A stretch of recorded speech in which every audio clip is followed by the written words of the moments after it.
6500 dollarga BMW E39 mashinasi. Assalomu alaykum, men Bozor.uz kanalining kuzatuvchilari. Bugun sotuvimizda E39. Xo'p, mashinamizning ma'lumotlariga keladigan bo'lsak, mashinamizning yili 96, M52 2 litr, bitta vanus, mexanik korobka bilan jihozlangan. Mashinamizning oldi orqa bamperlari M qilib qo'yilgan. Oldi orqa faralari Hella turibdi. Zavod. Xo'p. Kuzovlar but-butun mashinamizning.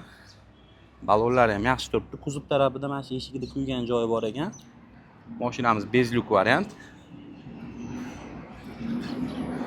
Aytib o'tgandek, suvelari but-butun.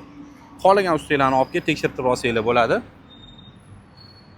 Hop, mashinamizning ozgina mana shu ishlari bor.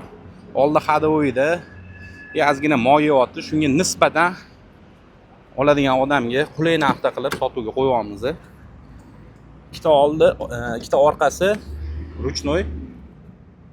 Hop, patologni ham желательно quvorish kerak.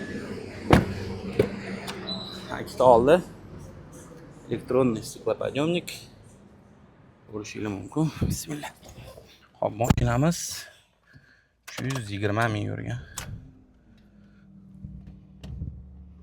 Tabloda bitta shu ABS'imiz yonib qoldi. Hop, konditsionerlarimiz ishlayapti.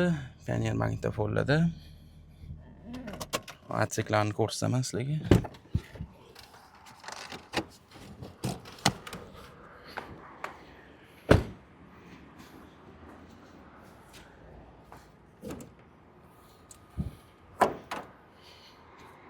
Bemalol ko'rishingiz mumkin. 39 kuzovini tushunadiganlar o'zi ham zavod germetikalardan biladi. Mana pistoletlari. Zavod germetika. Ham bu tarafida ham mana zavod germetika. Ko'rishingiz mumkin. But-butun mashinamiz. Xudo xolisa puliga 100% arziydi. Bemalol kelib tekshirib xarid qilsanglar bo'ladi. Rahmat hammaga, e'tibor uchun sog' salomat bo'linglar.